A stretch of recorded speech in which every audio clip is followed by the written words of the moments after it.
seems, Scott, that the Europeans, the way that they're playing with Donald Trump, it seems they say him let Donald Trump feel that he's in charge, he's running the show, but we know what we're doing with the case of Ukraine. And Donald, somehow you see Starmer. Did you see how Starmer was behaving?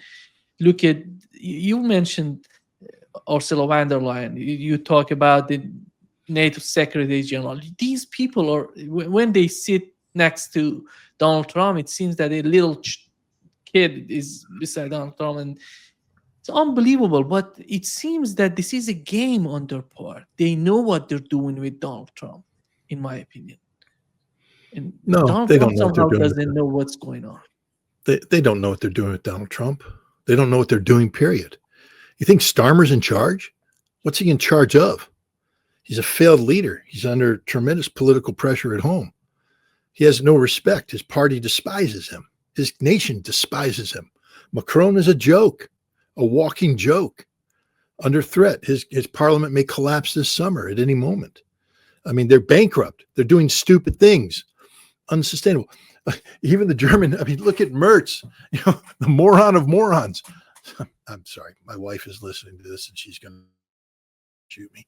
She keeps telling me I have to behave more like Doug McGregor and like Colonel Wilkerson, esteemed statesman and all this.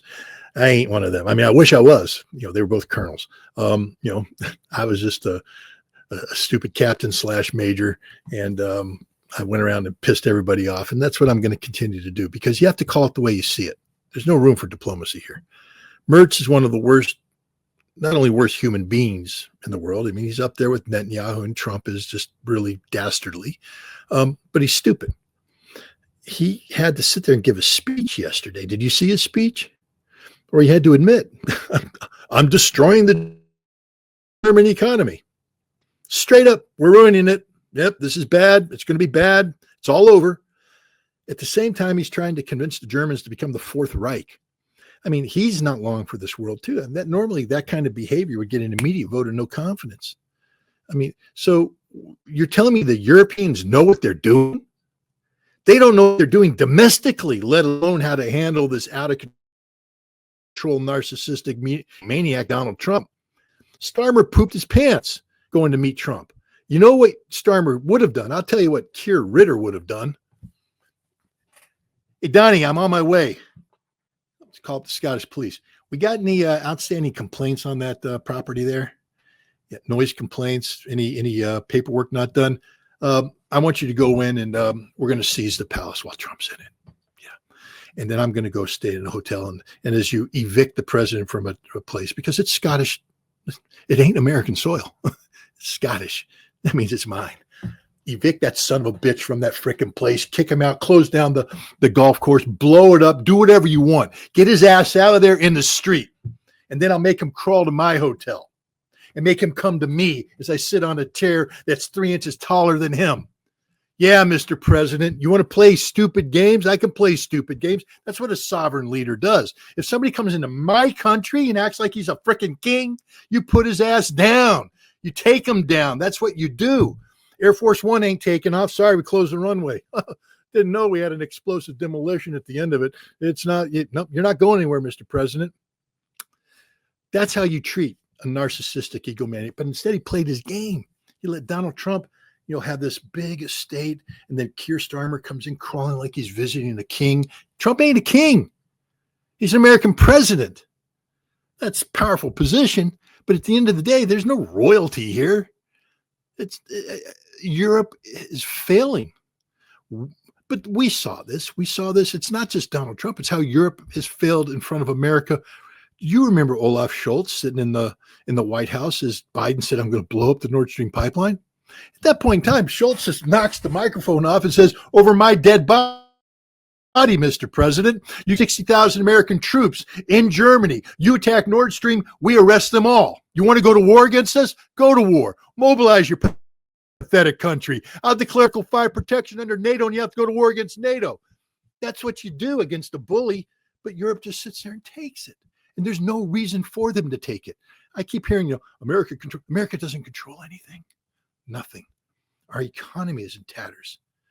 Look how China broke You just saw today, the White House, China and the United States have agreed to extend the tariff thing. China's like, screw you. We don't care.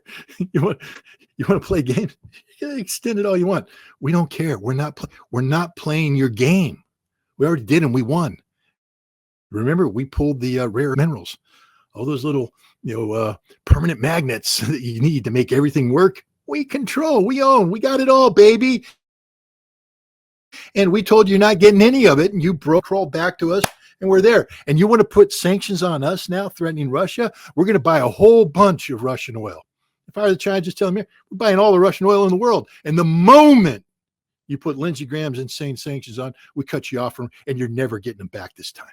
You're never getting them back. It's a permanent plug, permanent pull. This is the way you treat the American bully. And Trump folds every single time. Every single time he folds. Why Europe continues to fold, I don't get it. Starmer, he would be the most popular prime minister in England if he sent a police raid on Trump's property in Scotland and took it over. And just said, we got to go through the paperwork. We don't think you've done it right, Mr. President. Do that. We deserve it. We deserve it. America deserves it at this point in time. I hate to say that, but we do. Our arrogance is just, it's discrediting to us as a people, as a collective. And we have this buffoon out there acting as if he's some sort of royal king. Now, I'm all about America first. I'm an American. I want good things for America. But my God, what happened to fair play? What happened to decency? What happened to honor? What happened to integrity? What happened to the rule of law? What happened to the things we're supposed to stand for as a nation? This man represents everything that's the exact opposite of that. Scott, you mentioned Europeans, but in the United States, you see people like Lindsey Graham. It's somehow, do they really believe that what they're doing is going to make America great? Is going to make America better? Is going to let America to be improved in terms of the foreign policy, in terms of internal policy and external policy? So what is the agenda? It's all about their personal life, there's the way that they see themselves, or there is some sort of a strategy for the United States? Because after all, when you seek wars in the Middle East, when you seek wars against China, Russia, how can you imagine that the United States would be great to go to war against these countries? How can someone imagine that? And at the end, believes that he wants to make America great or greater.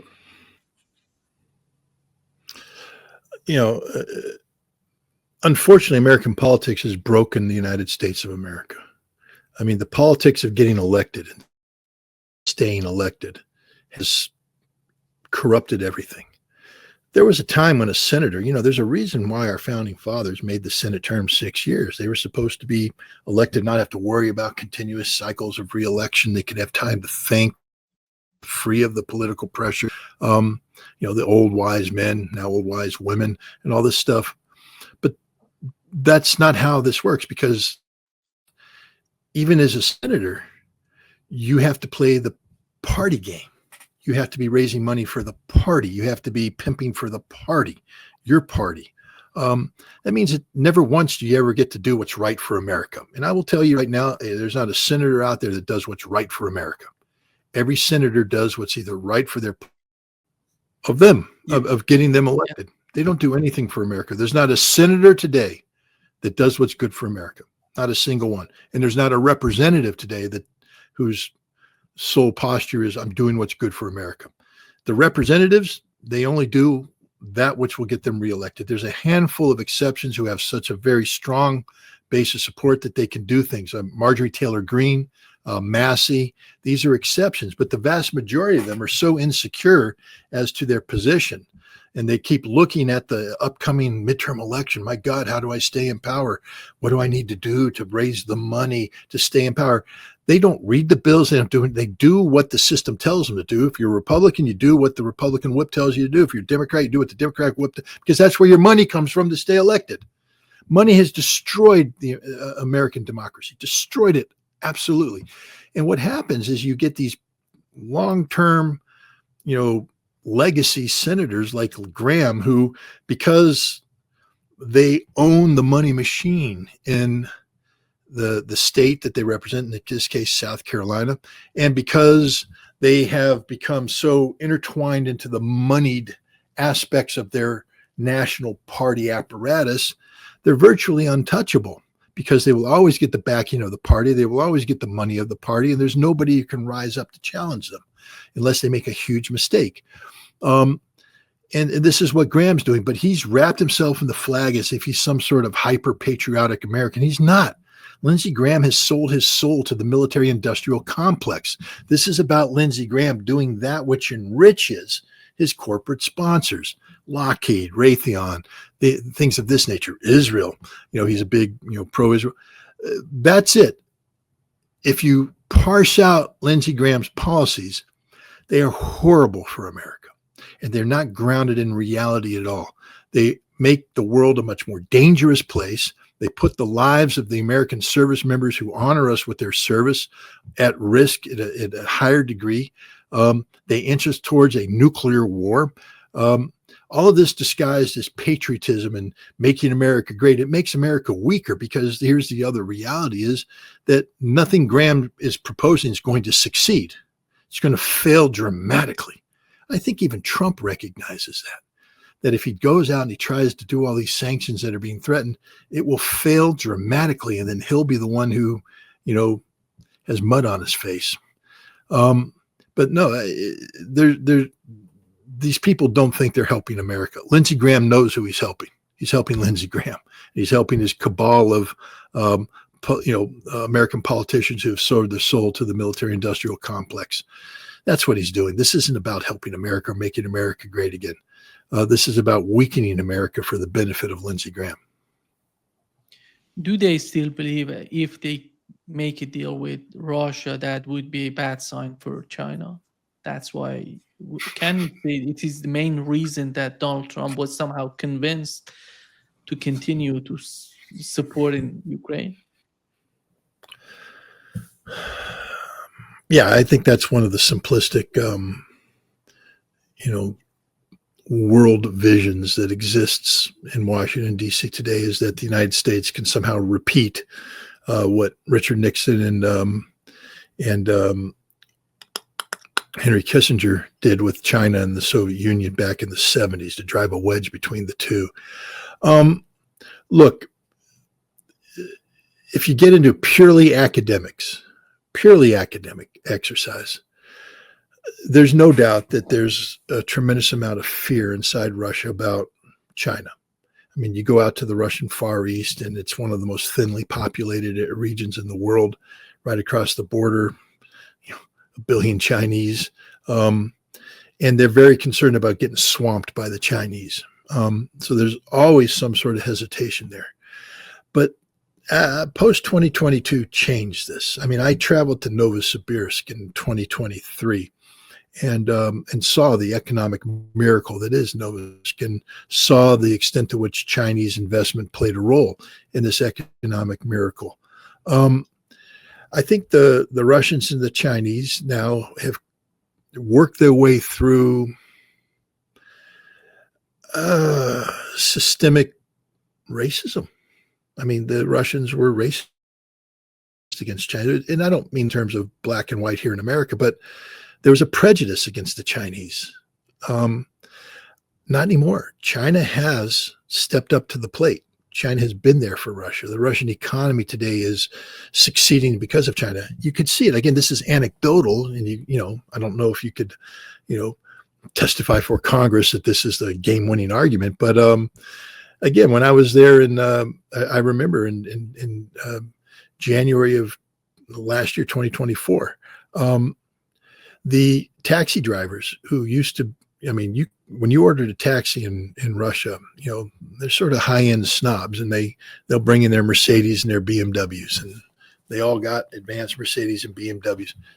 But now the taxis were showing up were these advanced Chinese models. And I would ask the guys, I said, why'd you go Chinese? He said, well, hard to get spare parts for the Mercedes and BMW under sanctions. And he said, but these are really cool cars. They're really good cars.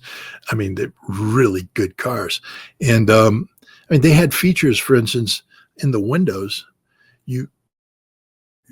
there's a screen, and as you drive by the the advertising or the like billboards and all that stuff, you get a translator and they translate them into English. So you're driving there and you're like, oh, so that's what that billboard says. Oh, so that's what that sign says. Oh, I'm like, my God. I mean, and this is in Moscow that this is happening, but it's not, it's everywhere. These cars are everywhere. You go to Ekaterinburg, they're there. You go to Irkutsk, they're there. I mean, Moscow, they're there in larger numbers. It's a bigger city, but the Chinese have penetrated the Russian market with high quality goods. And they've also enabled the Russians to build their own industrial depth, their own economic depth, whereas they used to be beholden to Western investments, Western companies. Thanks to sanctions and the divorce that took place, Russia has built up its own companies to fill the vacuum. And Putin and everybody else has said, even if we normalize relations with the United States, all the companies that think they're coming back aren't coming back because you left. And when you left, that Russian company formed up, and now they're doing pretty good business because you left, and you're not coming back. The Chinese, they have changed the market in Russia. I think I can understand that because it's happening as I talk to you. It's happening here in Brazil, Scott. Yeah. Well, China. I mean, let's just talk about Brazil for a second, because I use this as, and you can correct me if you think I've got this wrong. But the one of the things the United States want to do is, and the pressure they put on Brazil is, we control the Suez, or not the Suez Canal, I'm sorry, the Panama Canal, and all that container traffic through there. We're going to choke off the Brazilians. Well, China went and built one of the biggest damn ports in Peru. And then they connected that big damn port with a rail line to Brazil. And so the Chinese now bring in the biggest container ships in the world, purpose built for this port. They come into this port, which rapidly offloads the containers, loads them on trains, which then go into Brazil. And it's quicker than going through the Panama Canal, cheaper, more efficient. And what it means is that China now is dominating the Brazilian economy, and there's nothing American can do to stop it. Nothing. Am I wrong? Did I get it wrong? No, you're totally right. Yeah. It's Scott, the way that China is investing in Brazil, it's unbelievable. It's unbelievable. Yeah. And it's good for Brazil. I think it's good for Brazil because the Chinese, they're not perfect. Let's not pretend that anybody in this world is perfect. They're businessmen. They want to make a profit, et cetera. But my understanding is that their business deals are pure business deals. They don't come with, moralistic strings attached. You have to, sign on to this abortion policy. You have to do this. It's just straight up business. And that doesn't mean they can't negotiate an unfair deal. They do. They do. They drive hard bargains. And, that has to be watched out in any business. But there's no strings attached when it comes to, you have to put a military base here. You have to do this. The CIA is going to come and ask you for favors here. That's how we work. We can't do a clean business deal with anybody. I mean, Brazil, every time we want to do a business with Brazil, there are strings attached to that deal. And the Chinese now the Chinese are smart, because they understand that if you become heavily involved in the trade of Brazil, certain things happen automatically. You don't have to ask for them to happen. They just happen because it's the smart thing to do. And China will become more heavily involved in it. But the amount of infrastructure development that China can bring to bear. And when you talk about green economy, I mean, in the West, that's become sort of a dirty word because of the way the Greens have ruined Europe, and in the United States, underfunded. It gets a bad rap. China's one of the greenest places in the world right now. I mean, they are rapidly transitioning on a scale. And if you could take that and bring it to Brazil, I mean, maybe the savior of the Brazilian rainforest will be the Chinese. You know, I mean, maybe it ain't going to be America. It's not going to be Europe. The Chinese seem to have a solution. And I wish it was the United States taking that lead. I'm an American. I'm proud of being an American. I wish we were the ones doing that, and we could have. But right now, I don't think we can compete with the Chinese in Brazil. I think the Chinese have us beaten hands down. And we're just screwing it up, too, by threatening Brazil with secondary sanctions. You know, didn't Lula just say, if you don't want to trade with us, we won't trade with you. We don't care. And why? Because they got a Chinese trading partner right now that'll pick up all the slack and it's not theoretical. The biggest port in Peru is able to fill the Brazilian market with whatever the Brazilian hearts want. Yeah. Scott, do you feel that with what's going on in Ukraine, if you were to evaluate, if you were to assess or somehow predict what would happen, do you think that this war gonna continue to 2026, 2027, or you see something would happen at the end of this year and we would have some sort of, because I don't see Donald Trump. What is positive in my opinion about Donald Trump? He wants something. He wants solutions to as soon as possible. He doesn't want to play around, but it doesn't seem that was it's not a solution just because it's soon as possible.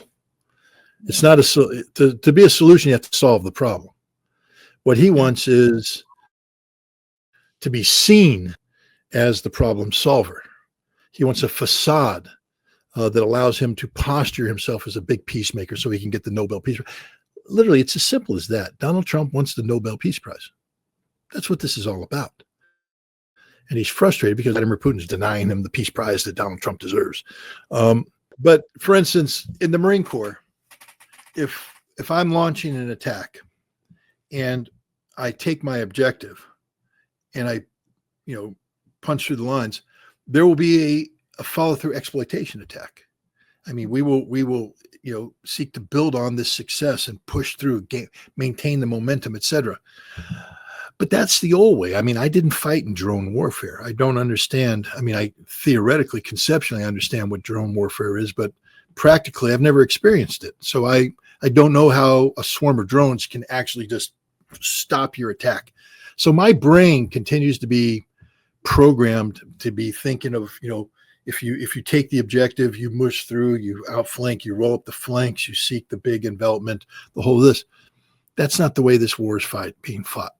So we have to take that into consideration. The Russians are fighting a war of attrition based on gradual gains on the battlefield designed to inflict as much harm on the Ukrainian military as possible while minimizing the harm done on the Russians. That means that this war could be a forever war. If the Ukrainians can sustain the attrition to the point that they don't break, then it just continues to grind. But then this war is also an economic war. We see that their economy is gone. They literally have no economy. It's totally subsidized by the West. And so now it becomes a political problem in the West. How, from the Russian perspective, how do we get the West to start squeezing Ukraine? And,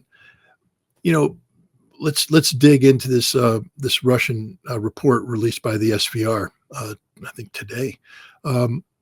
They say some interesting things in there. I personally view this as an information operation, meaning that no intelligence service freely publishes classified information for the good of the public. They don't. Tulsi Gabbard isn't releasing the information about, Russiagate because it's in the public interest. She's doing it for political purposes. She's serving her political boss. He wants it released because it's good for him. The SVR released this because there's a larger information operation being played here. They want to bring down Zelensky. That's their goal. That's their objective. But the Russians are also sophisticated players. Within the narrative that they've constructed in this report, it could be true, it could be fabricated, it'd be a combination of the two. I don't know. Zelensky, in signing the law to shut down these corruption investigatory bodies. This has resonated domestically and abroad. Domestically, we have the demonstrations. Abroad now, we have I think it's the European Union saying, if you don't reverse this, if you don't get the corruption investigations back up, we're going to sanction you, cut off financial support. That's what the Russians want the whole time. This was a very sophisticated information operation that came out. Again, it could all be true. I'm not saying that. I'm just saying that no intelligence services publishes something in the public to inform the public. They do it to achieve results. This result is to lower confidence. Zelensky, create a divide between Zelensky and Yermak, to actually undermine the prospects of Zelensky by linking him to American intelligence, which means that Zelensky is not a servant of the people, but a servant of the American masters, therefore an extension of Zelensky. But it also is designed to bring about a loss of confidence on the West and Ukraine, to starve it economically. Because if you can start denying Ukraine the only thing that keeps their economy going, which is foreign aid, now you have economic collapse. So you have military collapse at the front, you have economic collapse, and then you're looking for political collapse. And that's the other thing that's happening right here with the demonstrations in the street. We're looking at the demise of Zelensky. He's on his way out. When all this is going to happen, I don't know. I can tell you it's happening.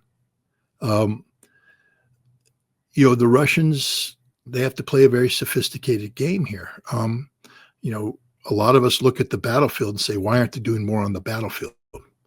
Well, because the Russians have to be prepared for what happens if Trump does put sanctions on.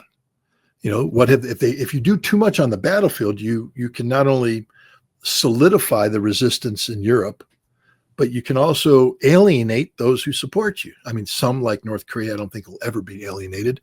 The Chinese now are more and more on Russia's side, but there's a period of time there where the Chinese were sort of like, we really want to support you, but we're not fans of this war, And so if Russia overreacted, did too much on the military front, they alienate the Chinese. They need that foundation. So the Russians are managing all of this.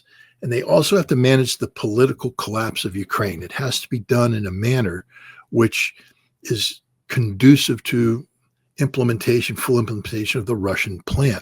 If you create a vacuum too quick, Europe might panic and seek to fill that vacuum. And now you have a greater conflict. You need the collapse to be handled in a managed fashion, because I believe that the next president of Ukraine might be named Azarov, the former prime minister who is, heavily involved in the Union State right now. Why would a former prime minister of Ukraine be involved in the Union State? Because I believe the future goal, the Russia goal for Ukraine's future is to have Ukraine to be a member of the Union State. To make that happen, though, you need things to fall into place.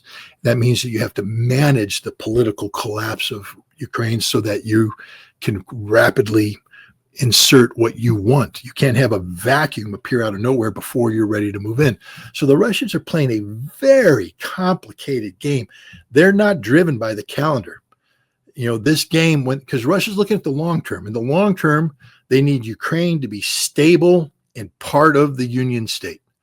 That's Russia's goal and objective. Even though they haven't stated it, I believe it is, because that gives Russia the maximum security, the maximum stability, and it keeps Europe forever out of Ukraine, which is very important. But this has to be managed very, very carefully. And so for that reason, I'm not going to give you when this is going to happen. The Russians have said this war will go on as long as it needs to go on. They are going to continue to do what they do at the front, but they also have to keep in mind, what happens if Trump signs the ATACMS bill and an ATACMS missile hits a nuclear command and control center.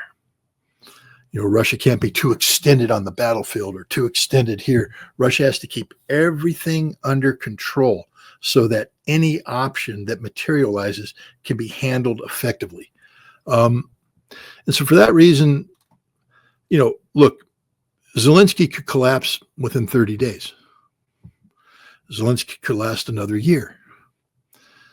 the Ukrainian economy may not survive this winter. It may. The Ukrainian military, we already see, look at Pokrovsk. The Ukrainians had a solid wall of troops there backed up by drones. The Russians blew the hell out of the drones. They annihilated the troops. And now Russian infiltrators are able to make through their way in the line into the city center and then dig in. And the Ukrainians don't have enough troops to kick them out.